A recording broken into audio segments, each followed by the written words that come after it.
September 30th, 2021 marked the first National Day for Truth and Reconciliation. The day honors the lost children and survivors of residential schools, their families, and communities. Neepawa held two special events in conjunction with this historic day. The first was a talk by Senator Mary Jane McCallum, a First Nations woman and residential school survivor from northern Manitoba. She was invited to speak by the Neepawa Rotary Club, who opened up the event to the drummers, dancers, and elder from Sandy Bay and Ebb and Flow First Nations, who were slated to speak and perform later in the day, as well as to anyone who wanted to connect via Zoom, including classes from the local high school.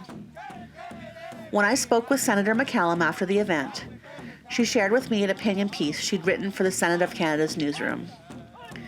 In it, she says, "When people ask me today, why are we still having this conversation when this happened over 100 years ago, I say, I never met John A. Macdonald, but I have been actively forced to follow his policy and law from birth until today. So have my children and grandchildren, and so have yours. Whether or not Canadians realize it, we are all colonized. The choice we have is whether we continue to be colonizers. The second question we get asked is, why don't you move on? If you were violently and without cause moved from where you are today, with no power to counteract, how would you move on?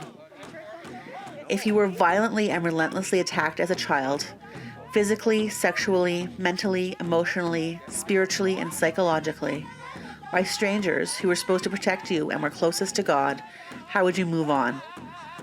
When you have witnessed deaths at the hands of God's servants in this civilized world, how would you move on? When life then becomes a performance according to these standards, according to a God they have created in their own image, hard, cold, and inflexible, how would you move on? I'm awaiting your advice." We are able to bring you Senator McCallum's powerful talk on truth and reconciliation in its entirety, along with her invitation to continue sharing these ideas and words and engaging with each other in a spirit of reconciliation.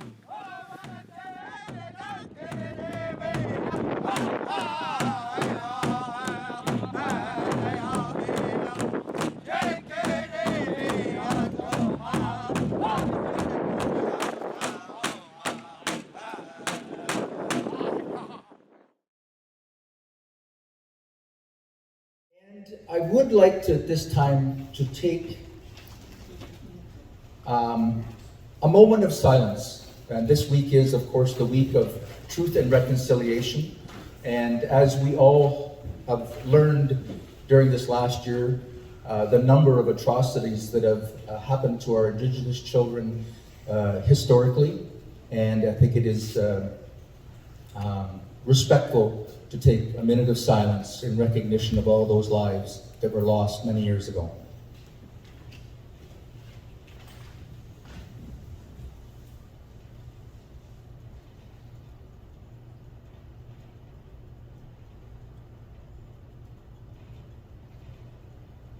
Thank you.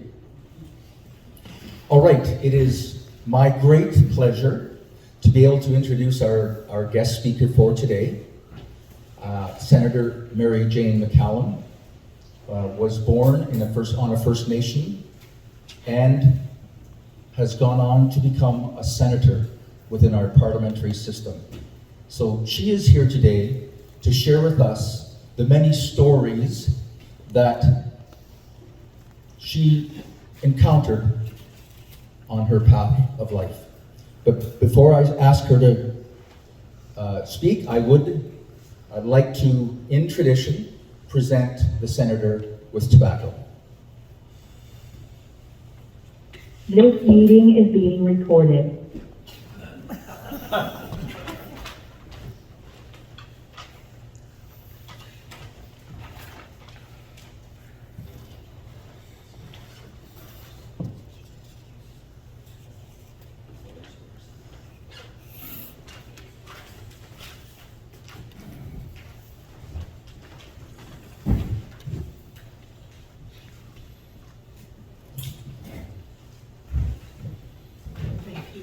Thank you for that.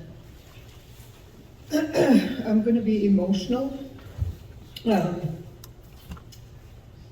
And do we have the students on Zoom? Is it just the people No, here? one is about to enter. Okay. Because I had, okay, I'm going to start with a prayer. Kitsimanitu kinanaskumitu. Idomis kay median. Kinanaskumitu. Kitami wanskaya lalos. Kitami gaskitaya. Tapapata ta pagitatamu yan. Kitam tawa patamanas kiwas tinipi. Iwas tiyo itniwago tagapi mama na kagipi mama mo bitsik. Kinanas kumitun, koy sigas kitayan, tamang tunibi taman. Tawapya, tapi taman, tayam yan yan. Koy sigas kitayan, kapacitayan chichia iwas tiniskanta. Igwa koy sigas kitayan, tapmukya. Wichi nananos, iwitap minan, tapitawiyak, tawichiyak, koy statutamak, oma, kawitutamak. Creator, thank you for the bounty you have given us. Thank you for the privilege of waking another day, for drawing breath once again, for the ability to see the earth, Mother Earth, and the water once again, and to meet the people that are gathered here today. Thank you for all that you give us, for the ability to think critically, to see, to hear, to speak, to pray, for the ability to use our hands and feet without encumbrance, and for the ability to walk freely. Creator, sit with us today to hear what we are speaking about, and to help us and to guide us for the work that we are about to do, that we have done, and that we do it in a good way. Thank you. Thank you for that. As I said, is it too loud? It's been an emotional journey for me since May. Well, it's been since I was sent to residential school when I was 5 years old in 57. But it's been especially hard since they found the little spirits in Kamloops, and and then hearing all the other ones, knowing that those bodies were hidden, and just thinking about residential school and its effect on me, and digging deep to see how it affected me.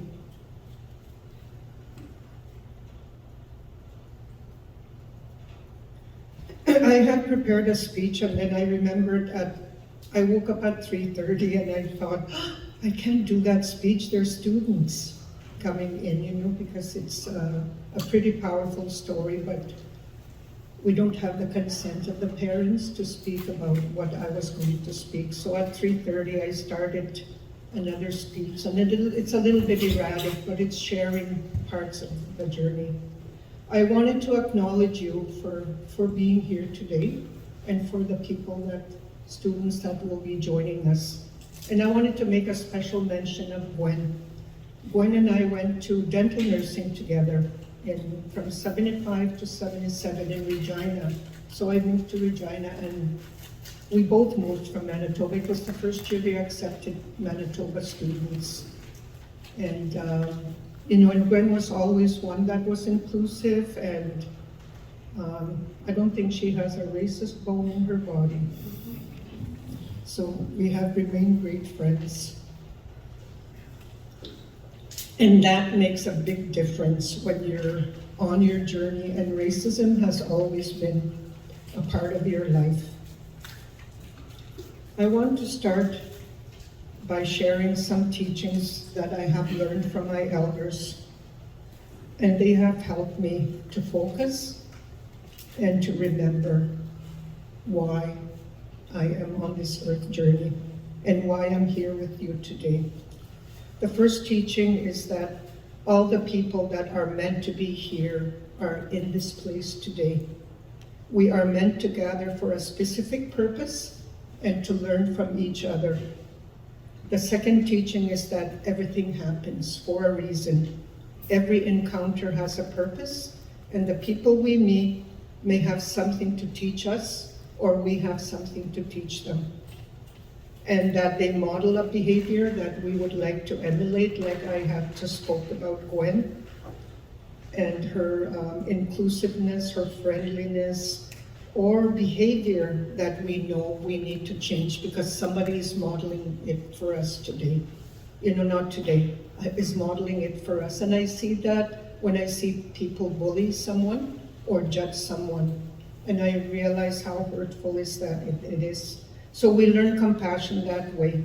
And when we leave here today, all of us will be changed because of the spirit that's in this room and just how we take in what people say and how it starts to change our thinking.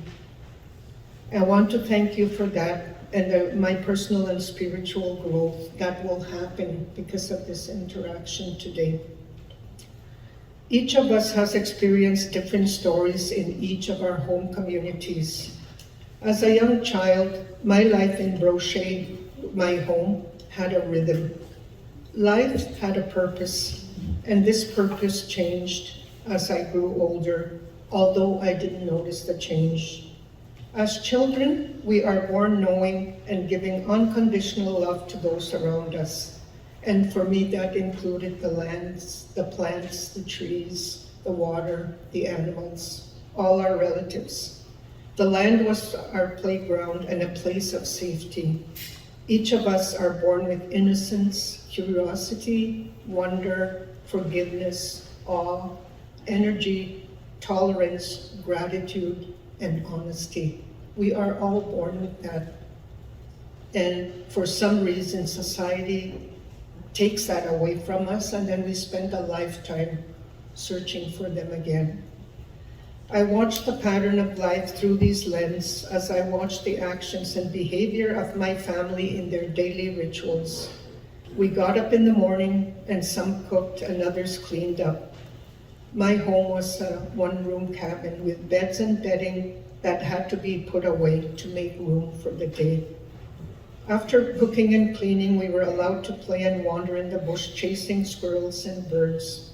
We played house, tag, played in the water, picked berries when it was time, and played boat by the lake. Through modeling, we learned what was acceptable and what was not. The spiritual teachings of watching and learning were developed as we had the time to focus our attention on our traditional skills, and it was done without violence. We understood the spirituality of mindfulness when we knew my dad had killed a caribou or a moose because did his trapping and fishing, because that takes great patience, as the fishermen and the hunters in this room know. We knew through the stories that were told the great endeavor it took to make a life in the north. To this day, I love the cold and the snow, the miracle of the quiet fall of the snowflakes as they cover the land, the quietness as the snow muffles noise and quiets the dogs, and how the cold slows the pace of life. Contrast this with the warmth of the cabin, with the wood stove burning, people telling stories after the day's done, with laughter, companionship, as if they had all the time in the world. Because survival was paramount in life in the North, we knew and understood that we had limits, that we were human, the time was precious as it was limited, and the present was for living. Perfection was not a goal, but our love of nature was in our blood. As a young child, I arrived at the doors of residential school. I was 5, and my mom had passed on 3 weeks before that, and 3 weeks later I was in that residential school in Neepawa, and my story changed from that day. Sometimes we understand the critical teachings of our experiences, whether they are positive or negative, years after it was told, after the teachings are told, and we say, aha, that is what he or she meant, or that is what I was meant to learn. The exciting part is that as we tell our stories to each other, the understanding we get from a story is an individual experience that is unique for each of us. The spirituality within our stories is ready to be heard or seen in its own time when we are ready, and we are ready to tell our story. When I came out of residential school, I was a ghost.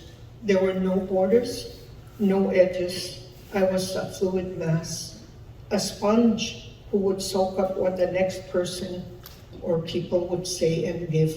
Because in residential school, it was very regimental, and you really could not, you were not given the privilege of expression. It was yes, sister, no, sister. And if we tried to explain that we hadn't done something, we couldn't. And we were punished for that. And so when you've been trained for 11 years to be obedient, to not ask questions, even if it was trauma, when you were being abused, that you had to be silent.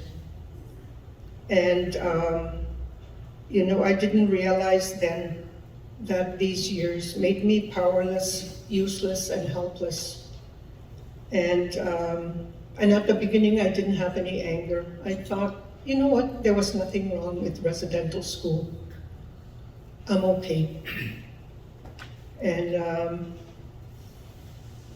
so the reason I told you about the story about life on the land was because that is what saved me in residential school, and that's what saved me now. I've gone back to that little girl of 5 and started my journey again. Because when we were in school,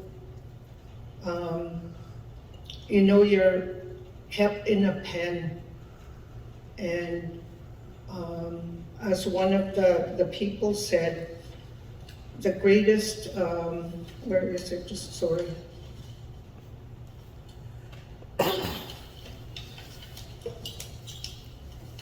As I said, I did this morning.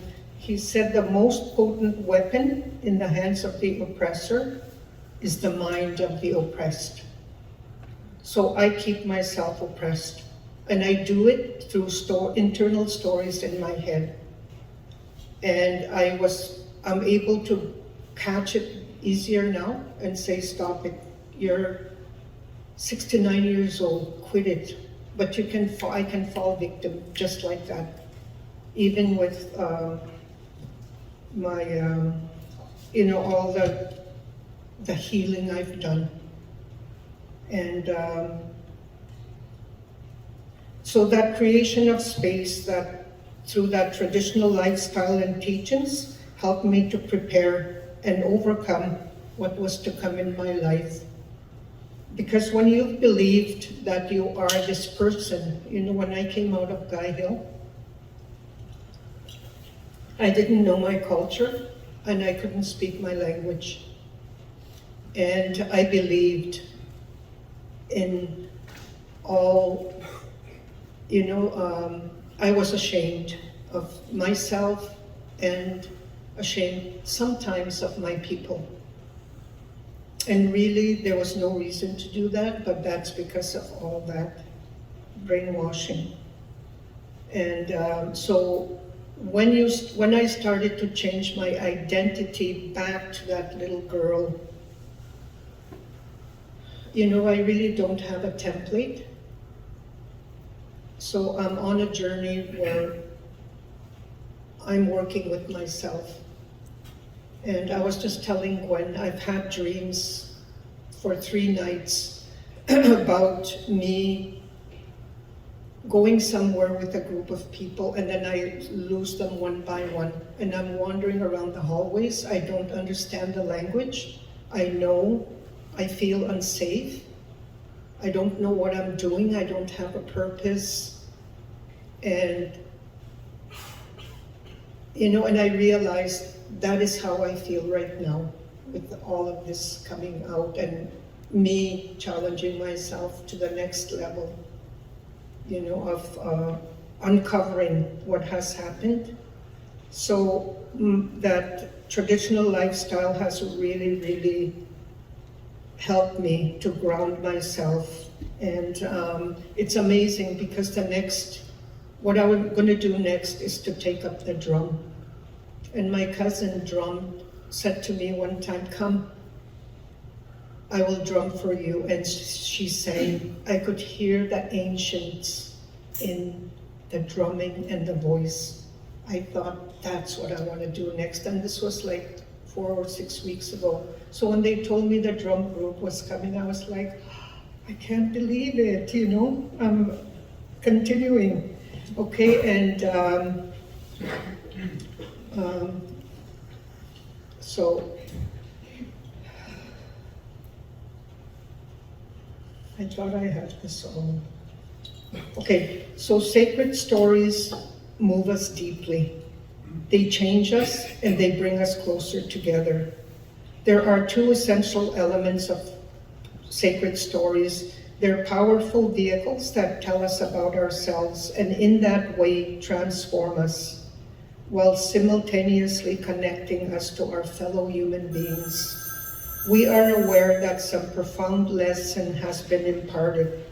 As we continue to search for ways to heal ourselves, each other, and Mother Earth, because we are seeing the destruction of Mother Earth and the water, and we need to act. Stories and storytelling have always, and they will continue to flourish. And we have that with every group in the world. That's one of the connections we have. And storytelling is a healing art. So sometimes I'll tell my story and I start to cry. And it's not that I'm feeling sorry for myself, it's a real release of energy. And they are sacred stories for me because the images of children being abducted from their families, some were as young as 3. And I remember saying to my family, do you think if we hid in the bush that they would find us? And there was no response, you know, and I think I might have been maybe 9 at that time. And that, you know, we had emotions when we entered and we lost them. I can shut down just like that and just have no emotion. I still can do it today. But I remember when I went and I was standing and I didn't understand the nuns. Some of the students told me that I cried every night. They could hear me crying because of loneliness. And then when you go through this, you lose the art of nurturing, you know. So for some students, they'll see it at different ages. And I think I lost mine with my children when they became about 12, 13 years old. And I don't know why that age, I've been still trying to figure it out. And then the emotional, physical, sexual, religious, spiritual, and mental abuses that we were put through I remember we couldn't speak after 7:30, and I was always full of energy and curiosity, and I would always whisper, and I would be sent, go to your bed, take down your pants and strapped. And I didn't realize at that time that people finger certain people as troublemakers, and that I was one of them. And I thought, why am I always caught? But you know what the thing was? I'm glad I didn't know, because I would have gotten sneaky or manipulative. But I never understood it till I was out of school. I was a rebel. And yeah, and then they broke the family and the community ties, because we would go home and I could feel the distancing between my brothers and my older sisters, and starting to accept what we were being told, and thinking that I knew more than my dad and my sisters. You know, the arrogance that I absorbed. And so when you're in a setting like that, children look to each other to affirm that they do matter, that they are loved, and we formed a family This unit. meeting is being recorded. And so we have become a family. And it's like that throughout the residential schools. When I see them, they're my family. And so all these stories, all these incidents that happened, and some were very vicious, which I won't share today because of the students that are maybe listening. They stay in our memories and in our lives. And they carry historical context that I am just starting to understand. Residential school, I didn't have to be in the building. I drag it with me all over. And I have to fight with it, especially when I'm in Senate and I'm bringing up Indigenous issues and trying to make,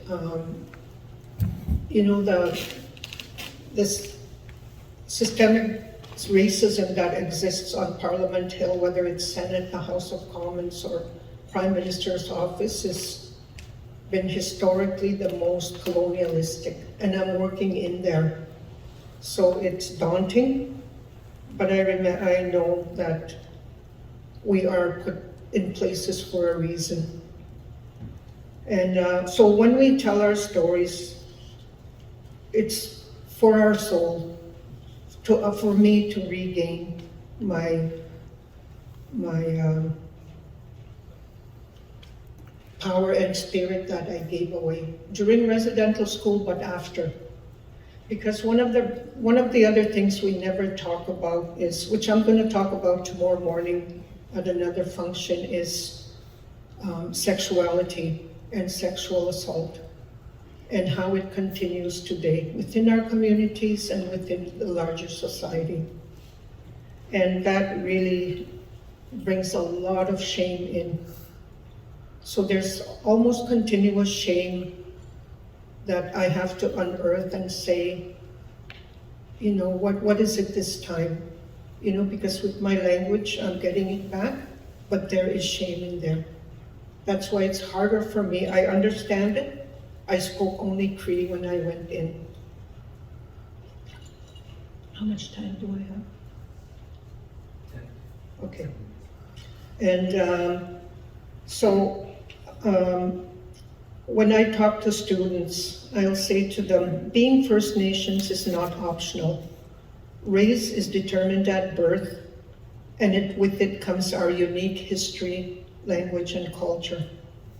Being placed on reserves was not an option for First Nations. Residential school was not an option for me. I had to go. Stages of life are not an option. However, what we do with our lives and the choices we make despite what happens in our journey in this life is our choice. Aging is not optional. but we can use our knowledge and wisdom we garner as we age to make this world a better place. So when I looked at what happened in residential school, I worked in the PAW as a dentist. So that was from 2013 to 2019. I would go there every day, put tobacco down, and just sit and think, why did this happen to us?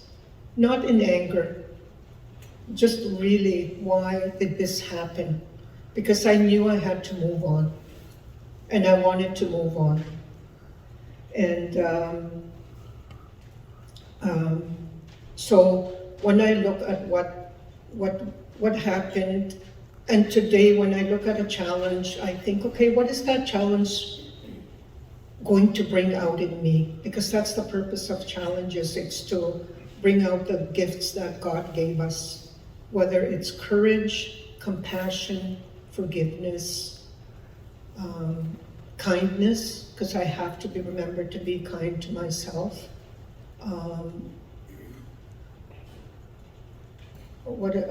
Perseverance, patience. Patience is something that I lacked and I'm learning. And then diplomacy. I remember I was so angry when I was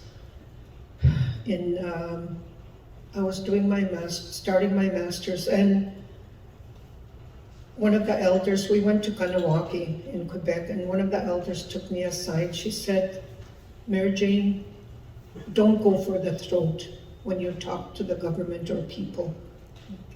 Leave enough room so that they can leave the room with grace. Because I would go for the throat when it was the government, and would say, no, you're not beating me.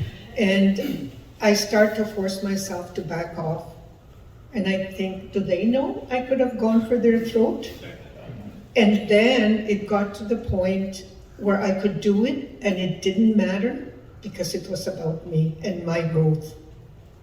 And I've had, and learning to let go instead of taking all those, the victimhood and the burdens and hanging on to them. God, because the Creator gives us these to fulfill our purpose in this life. And I hung on to them, and I was hanging on to them too long. And I remember learning to let go, and when I did, it was such freedom. So I've learned to let go. I do my best. I give it to the Creator and to God to do what needs to be done with it, and then I move on. And it gives me greater freedom. And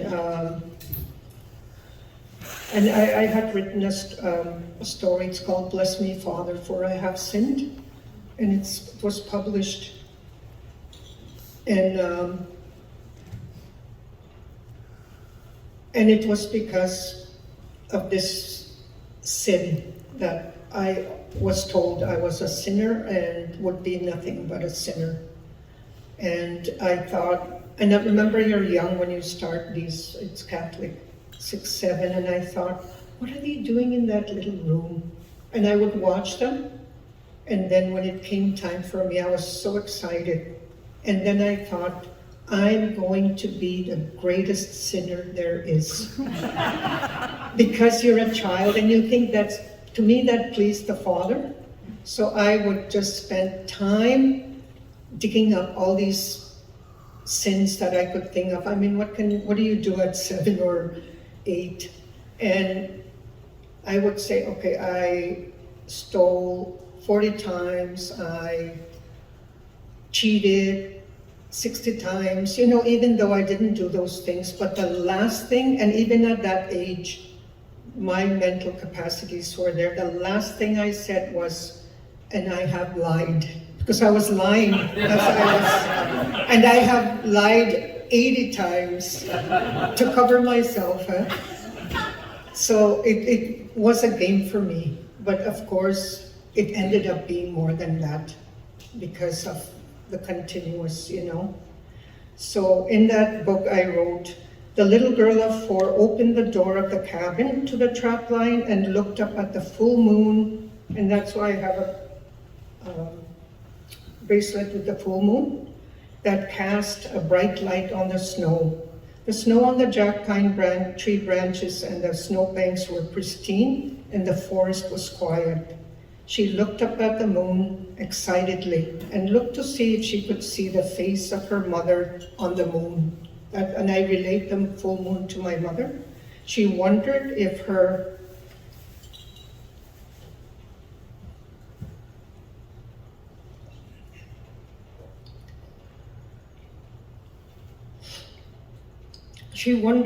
mom could see what a good little girl she was.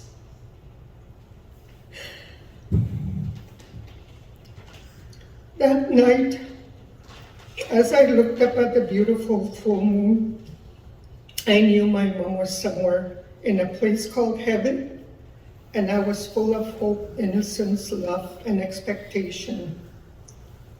In our language, we have the word heaven. And our Cree language and the Anishinaabe language is full of spirituality. And I forgot to mention at the beginning, when I talk, sometimes I'll say, "Kinstuti na," means, do you understand me? Do you understand my story? That phrase has a word, "Kinstuti na," and that has the concept of three. So we know when we have gathering that there's a trio. It's you and me and the Creator. So what we do is sacred. And when we say inagataskit, that means that they're passing on in life. It literally means he's leaving Earth to go to the spirit world. So I had all these teachings, and I knew that my mom was somewhere in a place called heaven. So I and all the other students who were sent to residential school were not defective, as many would like to believe.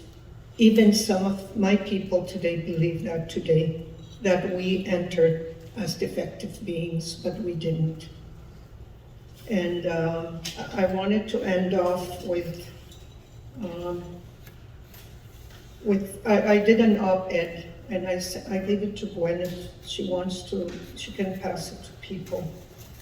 And sometimes people say to me, yes, it happened. It was 100 years ago. Why, why bring it up? And it's because John A. Macdonald, when he decided to send the Indian child in, to get the Indian out of the child, and he knew that to break the bonds between the child and the parents was the most devastating thing they could do to a nation, that we would be assimilated into society, which is not what happened. And even though he lived in the 1800s, his policies still affected me, that I went to school and I'm alive today and it still affects me. So that's why it's relevant. And all the Indian agents that worked up north and did whatever they wanted, the experiments they went through in the residential school where they starved, the children were starving, and they gave them vitamins, but not food, just to see. That's where the Canada Food Guide comes from. And then they did the experiments on, they had so much power, where they took a group of top students in Saskatchewan, the Indian agent arranged their marriages and put this group on a reserve as an experiment to see if they would be successful. And they were successful at farming, but they never received any of the money. It went to the Indian agent. So there's stories like that. I think the other one is, why don't you move on, get over it? And I said, if you are violently and without cause moved from where you are today with no power to counteract, and you lived in segregation, how would you move on? If you were violently and relentlessly attacked as a child, physically, sexually, mentally, emotionally, spiritually, and psychologically, by strangers who were supposed to protect you and were closest to God, which is how we saw them, how would you move on? when you have witnessed deaths at the hands of God's servants in this civilized world, civilized in quote, how would you move on? You know, and people question whether it's genocide or not, and or persecution. And I say, you know what? We've gone through so much. It doesn't matter if it's genocide or what you want to call it. We suffered a lot, and we're coming out of it. And I want to do it with compassion. I want to say, come walk with us and let us heal together. Do I have 2 more minutes? Yes. Okay, so I want to end off with a story, because in everyday life, we have teachings. The young man drove the boat through the islands, and this is on my reserve. The water in the lake had little ripples of waves, and the sun had not yet set. The sun shone over the water, and the glint of the water made me squint. There was a warm breeze that kept the mosquitoes away and helped warm the people in the boat. The young man and I were playing host to a young woman who I had invited to the reserve to be the keynote speaker for the grade 9 grad. And we were showing her the beauty of the land, the water, and the terrain. The boat cut through the water cleanly, and the young man drove to the destination without hesitation. There were hundreds of islands, and there were no signs to show us the way. We were going out to fish, have a picnic, and with the newly caught fish by the shore of the lake. Although it was 11 at night, the sun was still high in the sky. It was June, and the time of year when there was light all the time. It was quiet, and you could hear the loons on the lake calling to each other. When the young man finally returned back to Brochet without hesitation, the young woman asked him, "How come you didn't get lost with all those islands?" He replied, "My parents taught us, always look back as you're driving, to landmark the islands, because they will look different when you're coming this way and now you're coming home. So you're always turning."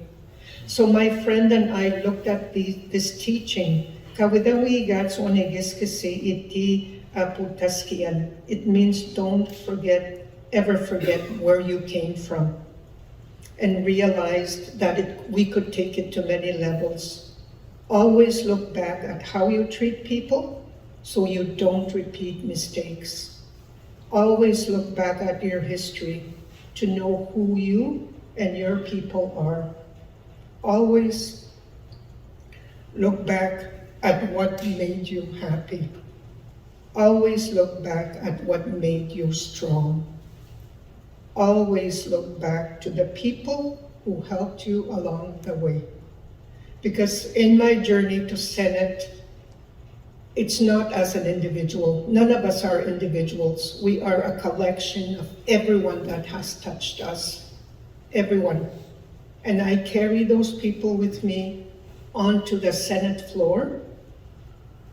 And with it comes great responsibility that you honor what they have given, for in this instance me, that I need to act in a certain way to honor their belief and their teachings, that we all have a purpose in this life. And I want to thank you today for being here and listening to my story, because you have now become part of the people that have shaped my way. Because you've given me hope. You're sitting here and you're listening, and your spirit is here. So what more can I ask for? Thank you.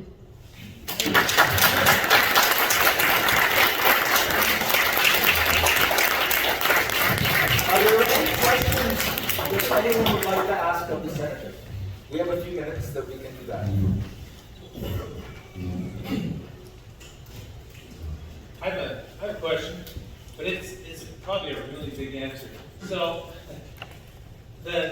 the Indian Act and the treaties were written, a long, long time ago. Yeah. And they're broken, they don't work, they're not relevant for today. How come they can't be revised? What's stopping it? It's funny, I brought the answer to that today. It says, so why don't we just abolish the Indian Act? And it's done by Eric Hansen in his article, The Indian Act. It says the Indian Act is a very controversial piece of legislation. The Assembly of First Nations describes it as a form of apartheid. Yet, despite controversy, the Indian Act is historically and legally significant for Aboriginal peoples. It acknowledges and affirms the unique historical and constitutional relationship Aboriginal peoples have with Canada. For this reason, despite its problematic nature, efforts to outright abolish the Indian Act have been met with widespread resistance. For example, the White Paper in 1969. As Harold Cardinal explained in 1969, we do not want the Indian Act retained because we don't want it retained because it's a good piece of legislation. It isn't. It is discriminatory from start to finish, but it is a lever in our hands and an embarrassment to the government as it should be. No just society and no society with even pretensions to being just can tolerate such a piece of legislation. But we would rather continue to live in bondage under the inequitable Indian Act rather than surrender our sacred rights.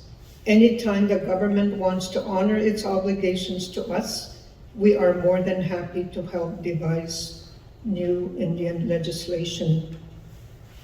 Our CAP identifies this situation as a paradox that is key to understanding the Indian Act and the relationship between the Canadian state and status Indians. The Indian Act legally distinguishes between First Nations and other Canadians and acknowledges that the federal government has a unique relationship with and an obligation to First Nations. At the same time, any changes to the Indian Act through history have historically been proposed or established unilaterally, but only by the government. Although there are many differing opinions on how to confront the issues presented by the Indian Act, Aboriginal leaders widely agree that if any alternative political relationship is to be worked out between First Nations and the government, First Nations will need to be active participants in establishing it. So when we were in Senate this year, we passed the United Nations Declaration, and it was controversial, and I distrusted, because when I asked Minister Lametti, when you meet with Indigenous people, will you be meeting them as third level government of a sovereign nation, or is it going to be a municipality? And he refused to answer me during the committee meeting. So it was like, where are we going with this? So it's historically been, because that's how things have worked, and we have a ways to go. But things are changing, and I look at the changes that have come about, and there has been a lot of change in Canada. There's, we have senators, there's 11 of us now, and we have a Governor General that's Inuit. We have progressed in many different areas, and a lot of it through just tenacity of our Aboriginal leaders. And I thank them for that, and we have had such wise people. And so this is a very controversial piece of legislation, and it's fearful how it will go, because when you look at the Supreme Court, it's still the status quo of oppression. And until we get a new breed of thinking, new group, then people may feel safe to move forward and really have consultation, meaningful consultation with Indigenous people. Okay, thank you. Marie, you had a question? Yes, I learned a lot today listening to you.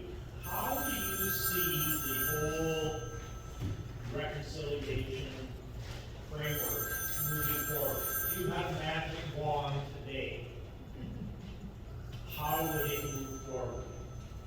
This exactly what we're doing. Because we need to start the conversation, right?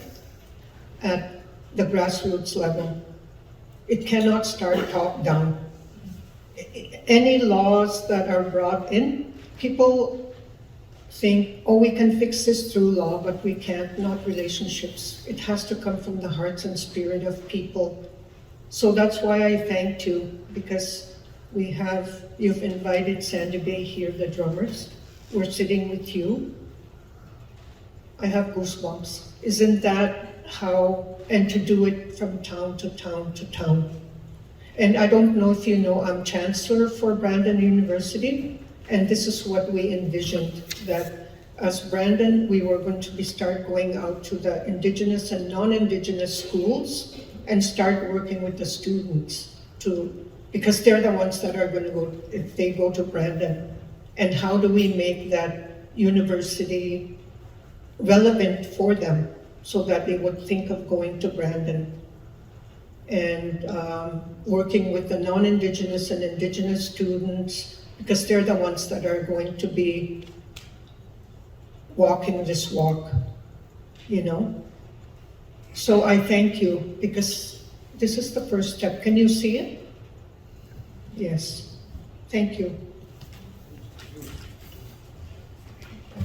Any other questions? 1 minute.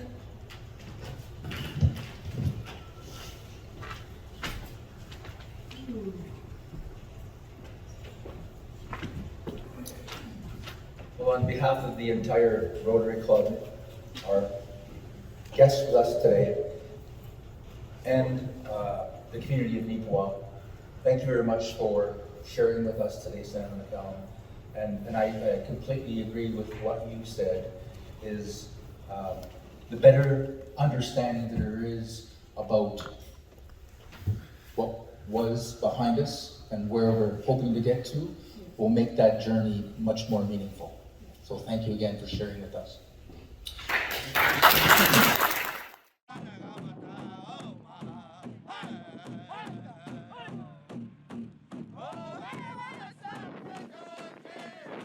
Immediately following this event was a teaching and demonstration powwow by Elder Darren Mousseau from Ebb and Flow First Nation, along with drummers and dancers from Sandy Bay First Nation and Winnipeg. The event was carefully planned by Arts Forward, the local arts and cultural hub, to allow students from the local middle school and high school to attend while still observing public health directives.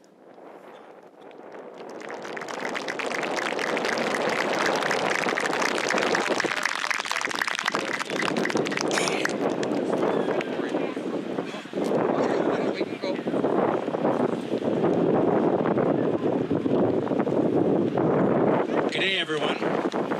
Welcome to the Day of Recognition for Truth and Reconciliation, which is recognized this week right across Canada. And I'd like to take the time to begin by acknowledging that we are on Treaty 2 territory, and that land on which we gather is the traditional territory of the Anishinaabe, Cree, Oji-Cree, Assiniboine, Dakota, and Dene people, and the homeland of the Métis Nation. We respect the treaties that were made on these territories. We recognize privilege, disparities. We acknowledge the harms and mistakes of the past, and we dedicate ourselves to move forward in partnership with Indigenous communities and in the spirit of reconciliation and collaboration. In keeping with tradition, I'm going to introduce the elder who will give us teachings today and understanding and insight into our Indigenous culture. I will present tobacco to the elder, which is traditional, and I will present tobacco to the drummers and the dancers. And the elder will give us a teaching, will provide a teaching on the significance of drumming and the dance in our Indigenous culture. I'd like to first of all introduce Darren Mousseau, our elder.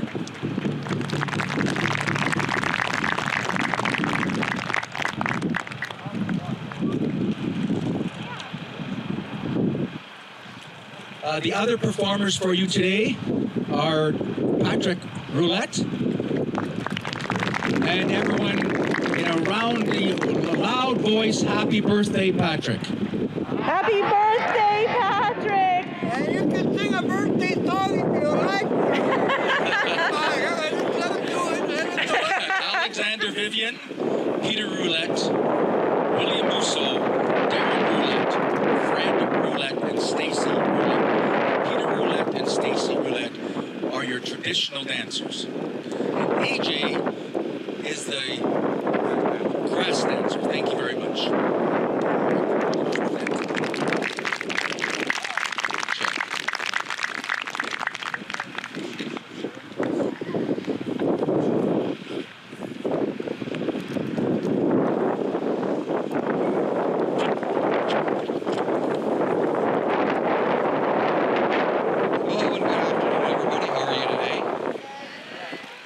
That's good.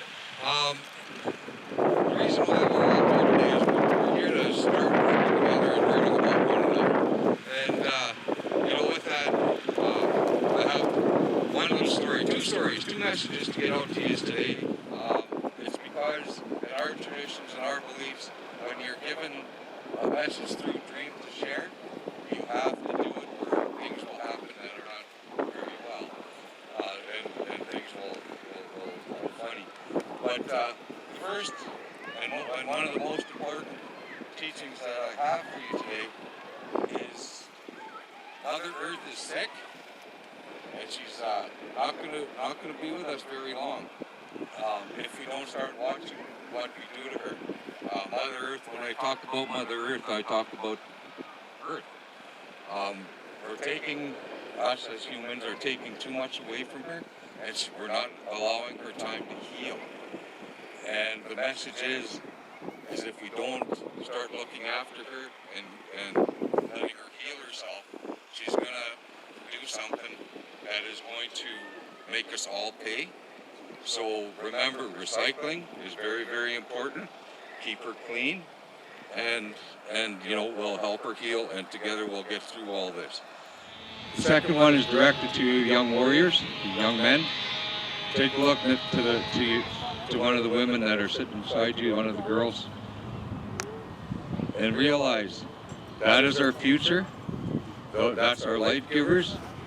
If you cannot treat them with love, honor, and respect, leave them alone. That's what Creator put them here for. They're not here to clean up after us, not here to do any of that stuff for us. Respect them or don't bother them. So with that, that's the two messages, and please listen to them because they are very important. So with that, first thing I always do is ask the question, who's ever been to a Pow-Wow before? 1, 2, 3, 4, 5, 6. Right on. What's a Pow-Wow?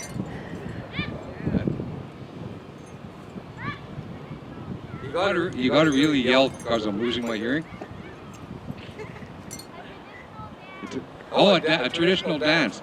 That's part and parcel of it. The big thing of Pow-Wow is a celebration. It's when Indigenous tribes or Indian tribes get together and we get down and party. And there are some ceremonial and components to it, but the big thing is to get out, get together, and have fun. That's what a Pow-Wow is about. That's why we're here today, is to show you how we have fun. And when I say party, if you go to a Pow-Wow and you decide you're going to sit there and you're going to do drugs and drink alcohol, you're going to be kicked out and asked to leave right away quick. There's none of that allowed there. This is what I guess you'll call clean good, wholesome fun. So now that, with that, we have a drum here. The significance, you gotta excuse me, my tongue gets tied every once in a while, so things come out funny. But the drum, we got a drum here. This is actually, remember I told you boys to love, honor, and respect the women? The drum here actually come, a lady down in South Dakota, or one of the Dakotas, was sad because her tribes, her people were sick, and they weren't doing well. There was drought, and so Creator sent the drum to this lady to help heal her people. And this woman, being of the good heart she was, passed it on to the men and said, "Here, use this, sing with this, dance with this. This is what's going to heal the people." So that's a lot where the drum would come from. And you know, it's very, very important, and we treat this drum with respect. It's never left alone. We feed it, we clean it, we look after it just like it was one of our young. So, and actually the name for it, Dagan, in our language means heart. So it's actually the heartbeat of our people. So we treat it as such. So for those of you that didn't ever see a Pow-Wow before, this is going to be kind of hard, because it's hard to explain what a fancy dancer is when you move like a turtle. But we have different categories, different dancers, different dances for each and every person. Like for instance, you're all teenagers, all you young ladies that are out there, the big thing you would be dancing is fancy shawl. I'm going to suggest that you guys go into YouTube and you know, type in fancy shawl dancer so you can actually see, because my impression looks like an old dead crow or something. But they're dressed up very, very bright colors, and they swing their arms and kick very high, because the significance of that dance is that they're out there, they're trying to show themselves off, because there's young men out there, and you know, everybody's trying to show off to find themselves a partner. And then the next that a lot of you young ladies would probably do is the jingle dress. Has anybody ever heard of a jingle dress? Yeah. The jingle dress is kind of a new dance. It actually originated in Ontario, Whitefish Bay. Whitefish Bay or Northwest Bay? Whitefish Bay. A woman named Maggie White. Again, her community was not in a good way. They were lots of people getting sick, lots of people, you know, doing things that they shouldn't be doing. So Creator in a dream sent her a vision of this dress. And on this dress it had snuff tin lids. Anybody know what a snuff tin lid is? Way back, before they had plastic, all containers were made of tin. So these snuff tin lids, they're about this big and flat. And what she was told to do was roll them up to look like a bell and hang them from her dress. And she was told that she was to wear 365. Anybody know the significance of 365? How many days in the year do we have? 365. Coincidentally, the medicines that Mother Earth gives to us to use and to keep ourselves healthy and well is 365. So that's how many jingles. And these dresses are heavy. Some of them weigh 30 pounds. So can you imagine having 30 pounds of potatoes strapped around your neck and trying to dance? It's pretty grueling, but it's a very important dance to us, because that's where a big majority of our people's healing is.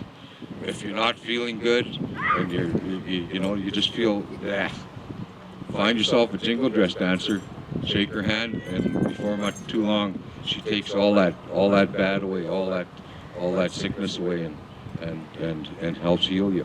So she's a very, very important part of our people. And then we have our grandmothers and our mothers. They dance another special dance.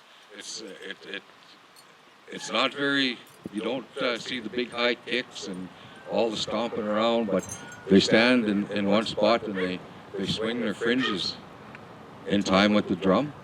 And I mean, a lot of people will say, how hard is that? Well, give it a try.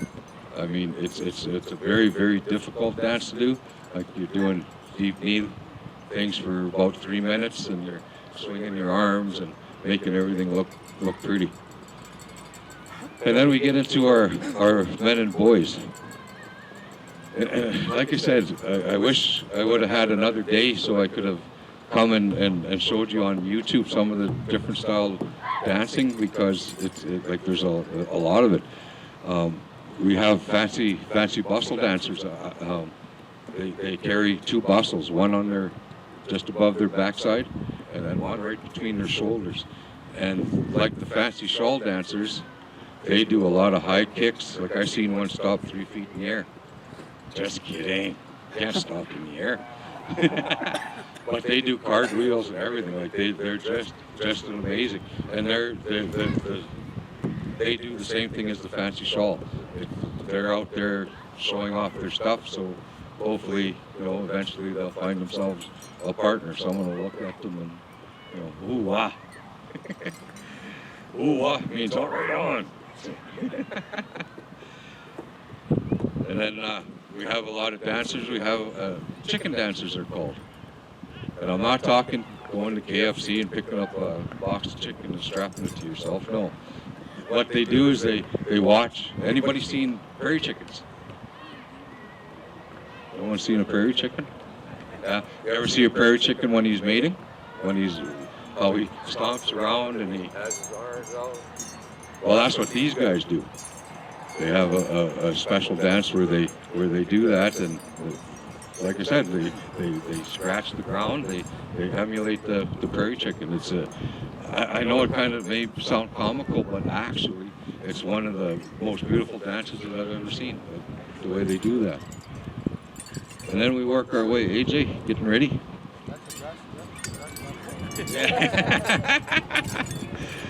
They said call this one a grasshopper, but no, his category is grass dance. This is one of our, what we call our, in military terms, our advanced scouts. He's one of the guys that we send out to go and see where the enemy is. It's their job to go out and find them. It's also their job to go out and find the whole community, the tribe, a good place to camp. And when they get to this new place to camp, they bless the grounds by doing this dance that he'll be doing shortly. And you watch him as he dances. He'll flatten the grass and stuff like this to get it ready for when you're dancing. And some of them will actually have bands on the top part of their arm, on their bicep here, with long trailing ribbons or ropes or whatever, with pins at the end. And in the time of battle, what he would do is he would pin himself to the ground, and as far as that ribbon or pin would reach, that was his ground, and he would do anything to protect that. So he's one of our more elite warriors. So with that, I'm going to let him do a demonstration with his dance. And just like I said, just notice the way he cleans the ground, the way he stomps the ground down and gets it ready for our camping.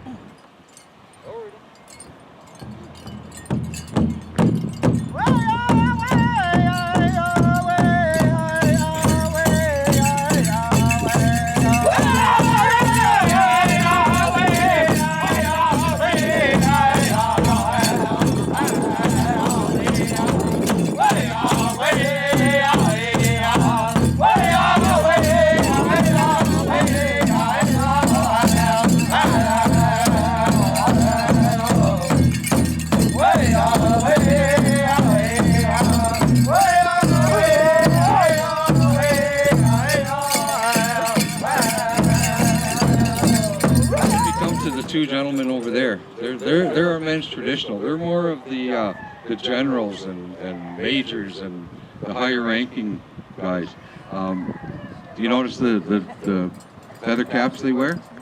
So in the men's traditional category, the feather caps that they wear signifies them as a dog soldier. And each and every category has a certain job to do. Like I said, the grass dancer blessed the ground. Well, it was the dog soldier's duty to watch the outside of the camp, where the camp was, the perimeter of the camp. It was the dog soldier who guarded the camp. What does a dog do when someone goes into your yard, barks, and makes noise, eh? That's what their job was. When an enemy was getting ready to attack, they would step up, and it would be our first line of defense.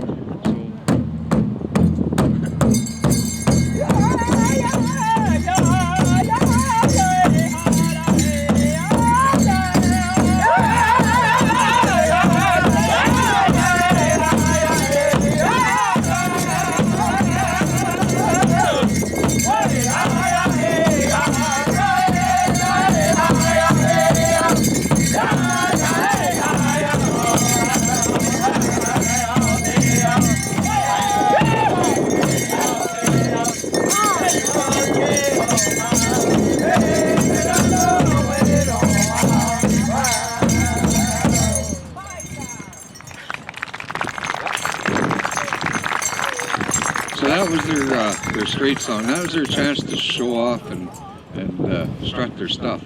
The next song is called a sneak up, and you're going to see them through this dance. You're going to see them using their fans and their different pieces of their regalia, and they're gonna pretend like they're hunting, like they're clearing a trail. They're checking their horizon to see if they can see any game out and about, and sneak up on them is basically what the sneak up. But yeah, so you watch as they're doing this dance, and they'll tell you a story of how they followed the road right to Dairy Queen. See someone over there eating a 3-piece dinner, stuff like that, eh? But they're going to be checking for rabbits and looking to see if they can see deer or stuff like that. And then right after that, the drummers aren't even going to stop. They're going to stop, and they're not even going to stop, and the boys are going to continue into something that's called a duck and dive. This is another fun dance. Back in the colonial days when the visitors were coming, what kind of firearms did they have? Muskets. How many shots did you have with a musket? 10. No, you didn't have 10. You had one shot. So what the second the duck and dive is going to do is going to show you how they're teasing the colonial guys to shoot at them. So they're going to be stuff like that, eh? No, they're not, but they're going to be showing themselves to the colonial, and you're going to hear a drum beat that signifies the gunshot and how they get out of the way. Hey boys, you ready? Stacy, you all fixed up? All right.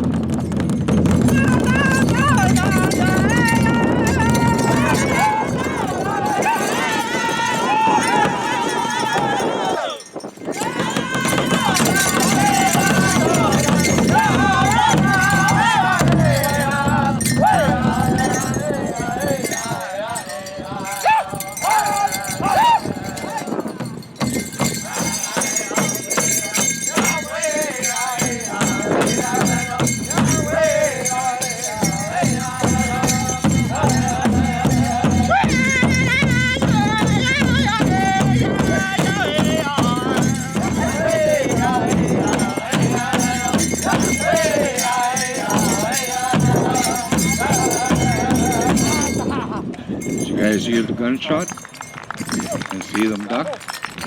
That's what they're doing. They're teasing the old musket wielding colonials and making them waste their one bullet so that they can do what they have to do. What was that? Oh, now they're asking for water. I think they were doing some work or something. Overtime. Clowns, these guys, clowns. But you see, you notice the way we're having fun? That's another thing that goes on at Pow-Wow. It's a great big celebration. We get to have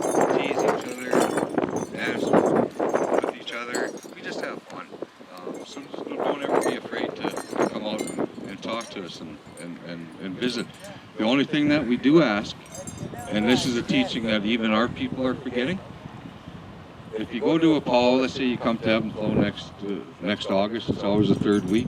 We have about 1,100 dancers. We're one of the largest traditional powwows in the province. So you come out to Flow and you're watching, you're having a good time, and you see Mr. Roulette there, Peter, and you wanna go up and take a picture.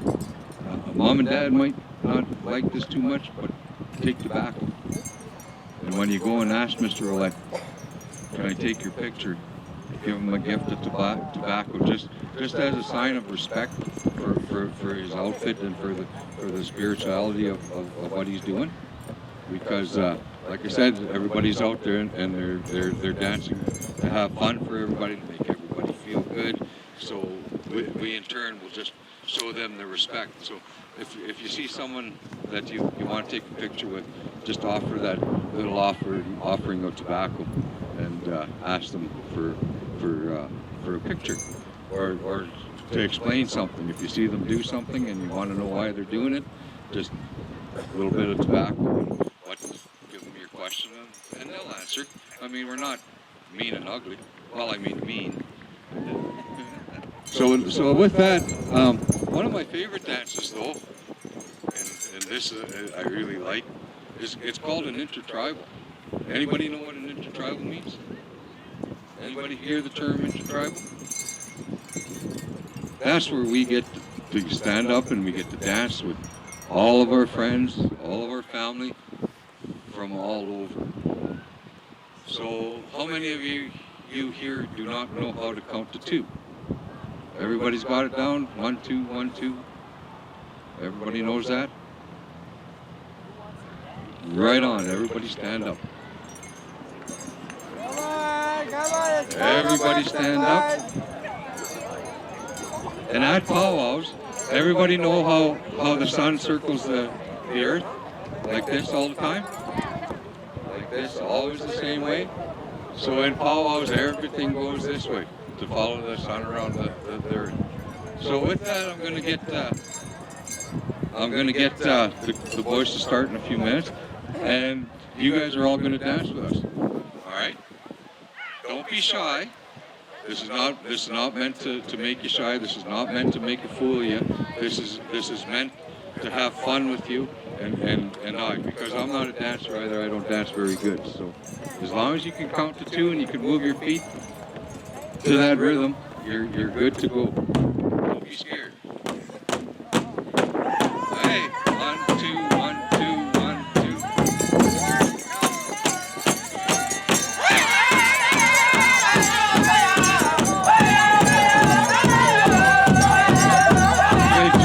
Good job. The little ones wouldn't do it very well. Very simple, guys. 1, 2, 1, 2.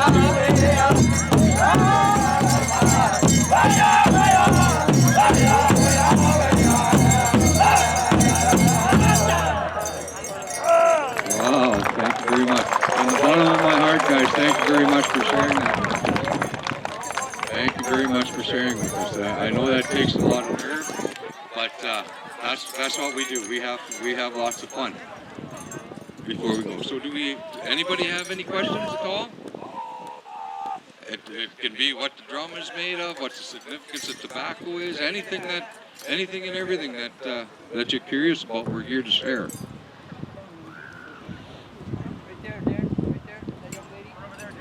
Oh yeah, okay. What is on the dancer's chest plate?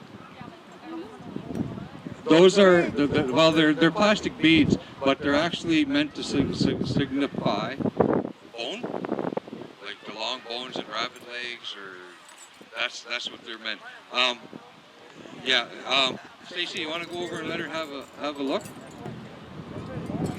The one with the blue right there.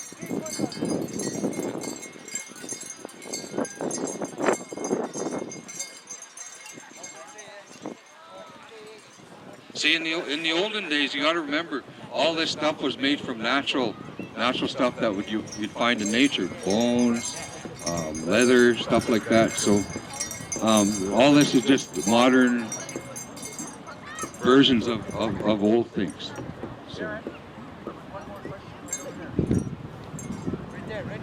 Yeah, I see.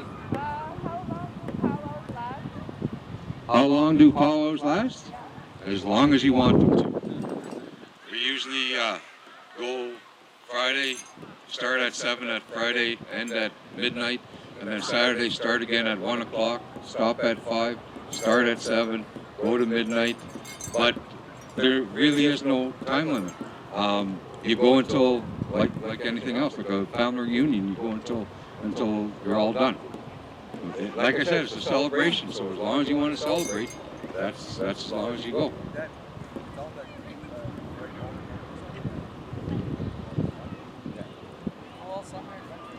Yeah. See, me and my son, they're the one right here, Darren. I've run powwows for 28 years. Long time. Yeah. Are the dancers? I still couldn't hear you. I'm sorry. I'm very deaf. Are the dancers choreographed or they just improvised? They are improvised. Whatever makes the dancer feel good is what he does. We do have, one second. We do have certain things. Do you hear when the drum is going? There's that 1, 2, like about 4 or 5. We call them check beats. That's when our dancers present their dancing sticks, their fans to the creator. Okay, it's just a form of prayer, having fun and prayer at the same time. So they just do whatever they think makes them look good. I mean, with Pat, nothing makes him look good, so he'll be dancing for money. Why me? The lady in the back over there? Yeah, that lady way back there. But you're gonna have to yell loud because, like I said, I'm deaf. What does the tobacco signify? That was the question? Okay, Creator give us 4 main medicines to use to help us through our lifetime. Sage is one, cedar is another, sweetgrass, and tobacco. The main significance of tobacco is that when it's smoked and we put it in our pipes, that's how our prayers travel to Creator. That gives our prayers the ability to get to Creator. That's what the significance of tobacco is. So when you're giving someone tobacco, you're actually giving him the ability to be able to speak to Creator. That's why tobacco is so important, and before anything happens, tobacco is passed first. What's the significance of the eagle feather? The eagle is one of our most powerful spiritual helpers. He looks after everything, all of us, all of our lands, all of our homes, all of our families. So we wear our eagle feathers to honor the work that he does for us. That's basically that's what the eagle feathers are for. And all the eagle feathers that you see on any of the dancers are not taken from live birds. If they're taken from live birds, something is wrong. These are feathers that have been found, gifted, because we will not take eagle's life. Traditional will not take an eagle's life. All right, guys. So stand up one more time. So what these guys are going to do is they're going to say thank you for coming on out, and they're going to sing what we call a traveling song. It's to bless yous on your way off, and to ensure that you guys get to where you're going safely. So with that, I'd like to say thank you very much for helping us, for listening to us. And if you have any questions, I left my phone number, and come out whenever. Thank you very much, guys. Have a good day.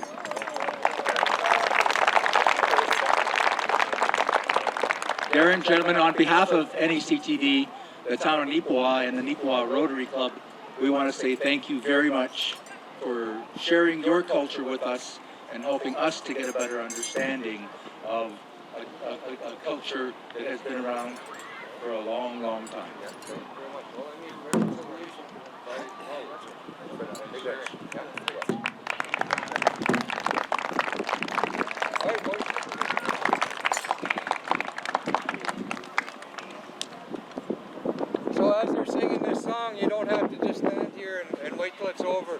it's meant to see you on your way safely, so you can start moving as soon as they start singing.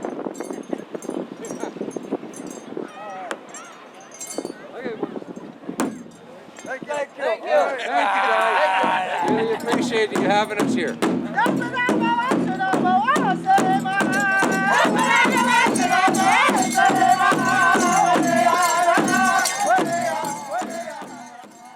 Similar to the talk by Senator McCallum, the event was intended to bring people together in conversation and share culture, not just for one day of the year, but in an ongoing relationship. Both Senator McCallum and Elder Mousseau bring us the same message. Talk to each other, learn about each other, and share with each other with openness and respect.